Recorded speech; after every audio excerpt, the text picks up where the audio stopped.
Ketua Umum PDI Perjuangan Megawati Soekarno Putri menyebut tidak ada istilah oposisi dalam sistem pemerintahan yang dianut Indonesia, tidak mengenal adanya koalisi dan oposisi. Pernyataan itu Mega sampaikan saat membuka Rakernas kelima PDI Perjuangan hari ini. Saya waktu mereka bertiga itu minta pada saya kalau kami bergabung. Yang lucu bilangnya begini, Ibu, kalau kami koalisi enggak bisa. Saya langsung bilang begitu, karena saudara-saudara sekalian, anak-anakku tersayang, harus di stressing bahwa banyak sekali mereka yang salah. Karena dalam sistem ketatanegaraan kita, boleh tanya pada Pak Mahfud, sistem kita adalah presidential system. Jadi bukan parlementer. Jadi sebetulnya kita ini tidak ada koalisi lalu oposisi.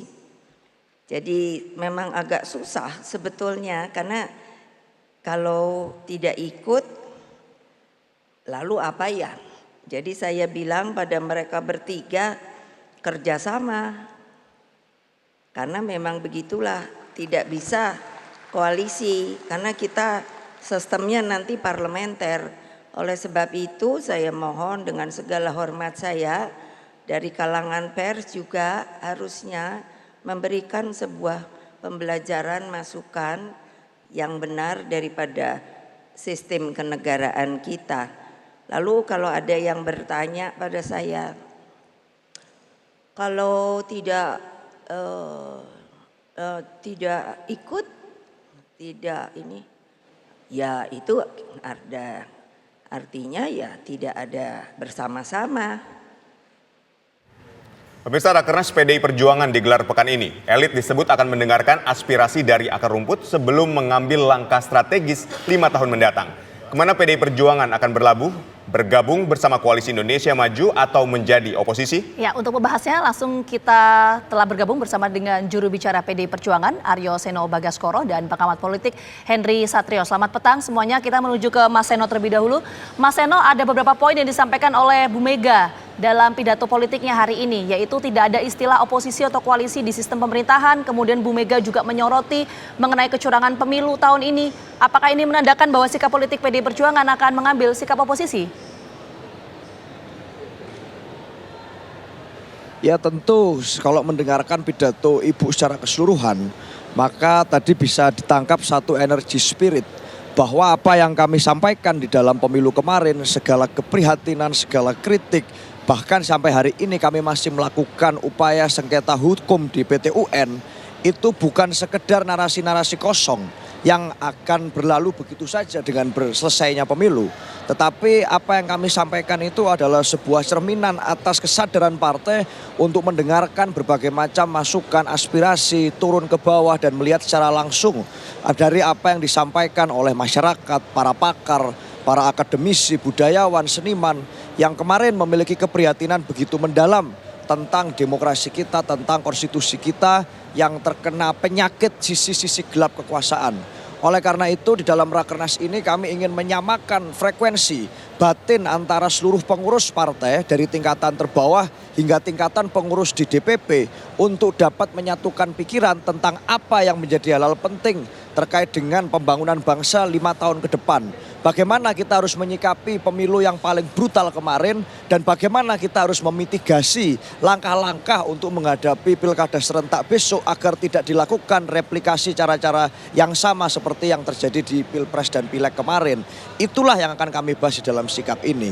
Jadi persoalan di dalam atau di luar pemerintahan bagi kami itu adalah konsekuensi saja dari apa yang akan kami bahas di dalam rapat-rapat internal partai. Yang penting bukan di dalam atau di luar pemerintahan, tapi di dalam kaidah konstitusi atau di luar kaidah konstitusi. Karena yang lebih berbahaya adalah di dalam pemerintahan seakan-akan tetapi tindak tanduk politiknya mencerminkan di luar kaidah konstitusi. Itu lebih berbahaya. Begitu, baik, Mbak Vita, terima kasih. Mas Seno, apakah sikap politik PDI Perjuangan selama 5 tahun ke depan ini akan diumumkan dalam Rakernas ini? Ya, Rakernas ini secara instrumental ini akan membahas berbagai hal-hal yang sifatnya teknis, sifatnya mendengarkan usulan dari apa yang disampaikan oleh para pengurus partai di tingkatan terbawah hingga menengah hingga ke atas. Nanti akan ada sesi untuk membahas terkait dengan pandangan umum dari para ketua DPD atau pengurus provinsi dari masing-masing wilayah. Lalu di situ akan dirumuskan sebuah pernyataan usulan atas apa saja yang harus diusulkan kepada DPP partai. 3 pembahasan yang akan kami bahas di dalam Rakernas ini antara lain terkait dengan sikap politik partai, kemudian tentang apa yang harus dilakukan berkaitan dengan program kerakyatan, dan yang ketiga adalah strategi pemenangan pilkada. 3 poin ini adalah bahasan yang sifatnya dalam hari terakhir Rakernas nanti akan diusulkan kepada Ketua Umum. Karena misalnya berkaitan dengan sikap politik partai yang memiliki hak prerogatif dan kewenangan penuh atas sikap dan positioning politik partai adalah memang Ketua Umum. Sehingga sifatnya adalah usulan kepada Ketua Umum. Oke, usulan kepada Ketua Umum artinya belum diputuskan ya sikap politik PDI Perjuangan. Kita menuju ke Bang Henry Satrio. Bang Hensat, kalau memang belum diputuskan oleh PDI Perjuangan, kalau kita menganalisis ada beberapa pernyataan dari Bu Mega. Misalnya tidak ada koalisi atau oposisi, kemudian juga Bu Mega menyoroti mengenai kecurangan pemilu tahun ini. Apakah ini mengindikasikan bahwa sikap politik PDI Perjuangan akan mengambil sikap oposisi? Kalau dari kita sama-sama mendengarkan ya, apa yang disampaikan oleh Ibu Mega, itu kan sebetulnya sebuah penegasan bahwa yang pertama ya, sosok Megawati Soekarno Putri ini memang penjaga negara dan selalu berdasarkan hukum gitu. Jadi dia berkali-kali mengatakan bahwa dia mengambil ranah hukum supaya juga bisa dicontoh oleh rakyat Indonesia. Bahkan ada di salah satu cuplikan video yang ditayangkan pada saat Rakernas tadi. Kemudian yang kedua, DNA-nya PDI Perjuangan ini memang perjuangan gitu. Jadi artinya DNA perlawanannya itu ada. Sehingga tadi disampaikan lagi oleh Ibu Mega. Berkali-kali dia mengatakan dan bertanya kepada kadernya, berani atau tidak? Takut atau tidak? Ini untuk mengungkapkan bahwa ini loh DNA kita tuh DNA perjuangan, DNA perlawanan. Jadi jangan sampai kemudian Anda takut. Bahkan tadi berkali-kali menyinggung salah satu institusi aparat pemerintah juga kan, berkali-kali untuk mengajak kadernya untuk tidak takut. Kemudian yang ketiga, kalau tadi pertanyaannya Vita bahwa apakah akan berada di luar atau tidak? Dari apa yang disampaikan oleh Ibu Mega saja, kelihatannya memang Ibu Mega akan memutuskan, kalau saya memprediksi ya, kerjasama yang akan dilakukan oleh PDI Perjuangan adalah kerjasama yang mirip-mirip pada saat Pak Taufik Kemas menjadi Ketua MPR, sementara SBY adalah presidennya. Jadi kira-kira kerjasama dalam arti memberikan masukan kritis kepada pemerintah, tapi bukan berarti langsung berlawanan dengan pemerintah. Dan itu mendapat reward dari masyarakat. Sikap itu pada saat sikap Pak Taufik Kemas menjadi Ketua MPR, kemudian SBY menjadi Presiden, memberikan masukan-masukan kritis kepada Presiden, PDI Perjuangan waktu itu mendapatkan reward langsung dari masyarakat dengan hat-trick pemenang pileg 3 kali dan kadernya bisa menjadi Presiden gitu ya. Nah itu aslinya DNA-nya PDI Perjuangan. Jadi kalau kemudian mereka memutuskan bekerja sama dalam arti kerjasama kritis dengan pemerintah, saya tidak kaget. Karena memang di situ DNA perjuangannya. Dan saya yakin mereka akan memetik hasil positif nanti di 2029. Karena satu hal yang paling penting dari PDI Perjuangan, mereka tidak pernah kehabisan kader gitu ya. Pada saat kader-kader sudah mulai senior, muncul tuh Mas Seno yang gaya bicaranya itu khas PDI Perjuangan banget. Jadi artinya dengan kaderisasi yang bagus, kalaupun kemudian mengambil jarak dengan pemerintah, memutuskan menjadi mitra kerjasama, tapi kerjasamanya kerjasama kritis, menurut saya bukan sebuah permasalahan untuk PDI Perjuangan. Tapi lagi-lagi dari pidatonya Ibu Mega tadi, nampaknya memang keras sekali, ingin mengingatkan kader-kader PDI Perjuangan bahwa DNA yang mereka miliki adalah DNA perlawanan, jadi tidak perlu takut, harus terus maju. Gitu kira-kira. Baik, Bang Hensat tadi mengatakan ini ada DNA perjuangan, terus kalau kita lihat juga pertanyaan oposisi atau koalisi, tapi ternyata Anda mengatakan ini adalah kerjasama kritis. Ini seperti apa sih bentuk dari kerjasama kritis ini nantinya, dan untuk pemerintahan ke depannya efeknya akan seperti apa? Gini, PDI Perjuangan pemenang Pileg 3 kali. Bila MD3 tidak diubah, maka otomatis Mbak Puan akan menjadi ketua DPR, gitu ya. Mungkin ketua MPR akan diambil oleh Gerindra ataupun Golkar, gitu ya. Tapi dengan Mbak Puan menjadi ketua DPR, yang artinya fungsi legislasi itu masih dipimpin oleh PDI Perjuangan, maka ya setiap kali ajuan-ajuan undang-undang atau kebijakan dari pemerintah itu akan mendapatkan masukan kritis dan tajam dari DPR. Jadi yang artinya masyarakat akan menikmati bahwa ada kelompok kritis di DPR yang memegang tampuk pemerintahan, sehingga dengan mudah memberikan masukan-masukan kritis kepada pemerintah, yang ini jangan, atau yang ini silahkan jalankan tapi dengan catatan, atau yang ini tidak boleh sama sekali dijalankan.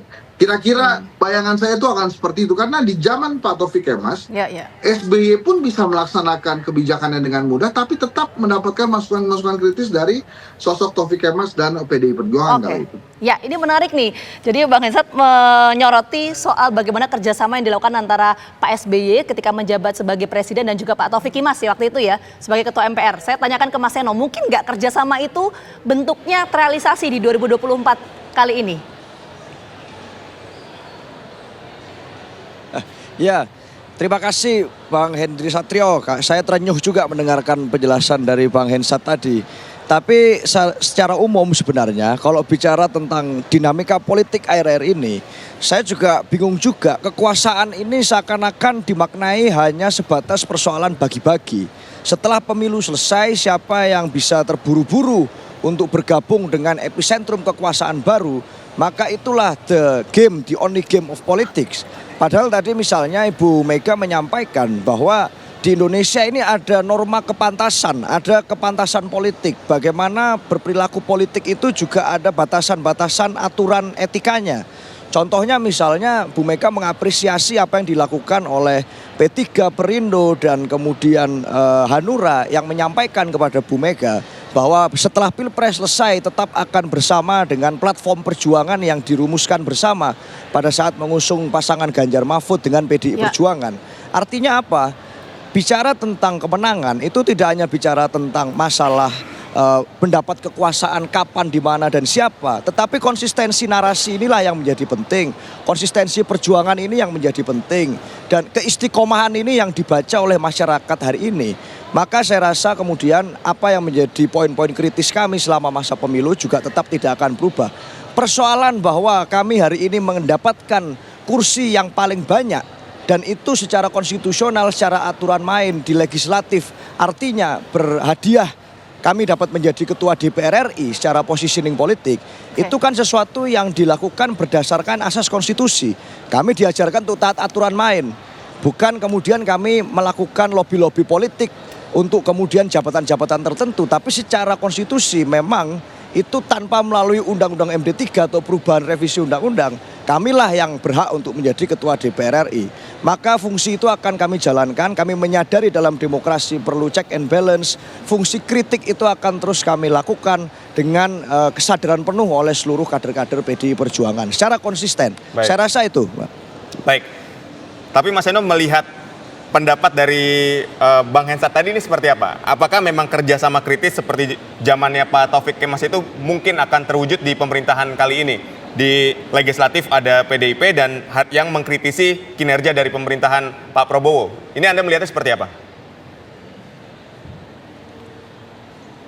Ya apapun itu kan akan dibahas secara mendetail dan mendengarkan masukan dari semuanya, termasuk para pakar, para akademisi yang hari ini juga kami undang untuk hadir di dalam pembukaan Rakernas, dan itu akan diputuskan untuk diusulkan dalam waktu 3 hari ini. Jadi itu semua akan kami bahas segala macam terkait sikap politik terlebih dahulu.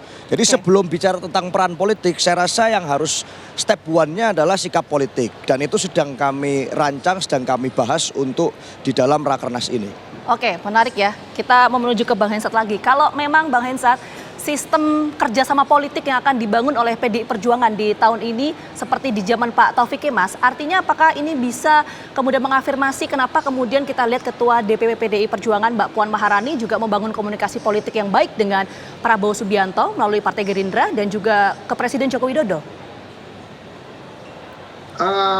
Gini, kita kan menganut trias politika ya, dan PDI Perjuangan sebagai pemenang pemilu legislatif pastinya akan menjadi mitra pemerintah di DPR, gitu ya. Dengan apa? Yaitu dengan melakukan fungsi-fungsi pengawasan, menerima aspirasi, kemudian juga memberikan masukan kritis kepada pemerintah. Nah, bila kemudian PDI Perjuangan mengambil peran ini, maka yang selama ini hilang ya dari perpolitikan di Indonesia bahwa mudah pemerintah memberikan mendapatkan partner untuk pengesahan banyak sekali undang-undang, misalnya Cipta Kerja itu walaupun diprotes oleh masyarakat tapi kan smooth di DPR. Nah, nanti pada saat PDI Perjuangan misalnya nanti disepakati melakukan fungsi kritis kepada pemerintah, tentu saja sebelum pengesahan itu akan ada masukan-masukan kritis yang kelasnya tinggi atau kelas kakap gitu ya kepada pemerintah, sehingga tidak terlalu mudah pemerintah dalam mengajukan kebijakan-kebijakan yang akan dilaksanakan pada pemerintahannya. Misalnya, contoh yang paling terkenal kan makan siang gratis. Kemudian kemarin saya nonton juga TV One dengan Mbak Caca, ada sebutan menjadi sarapan gitu ya, misalnya baik itu makan gratis maupun sarapan, tentunya akan pergi kebijakan ini ke DPR. DPR setuju atau tidak? Nah, disitulah nanti peran PDI Perjuangan memberikan masukan-masukan kritis kepada pemerintah, baiknya sarapan atau makan siang, kemudian bagaimana kebijakan finansialnya, siapa yang akan melakukan, tahapan-tahapan itu dimulainya dari mana. Jadi akan lebih sehat memang bila PDI Perjuangan memimpin kelompok masyarakat yang kritis nanti pada saat pemerintahan Pak Prabowo berlangsung. Oke, baik. Terima kasih banyak Bang Hensat dan juga Mas Seno atas waktunya, sayang sekali waktu yang terbatas. Terima kasih atas waktunya Mas Seno juga Bang Hensat. Sehat-sehat selalu.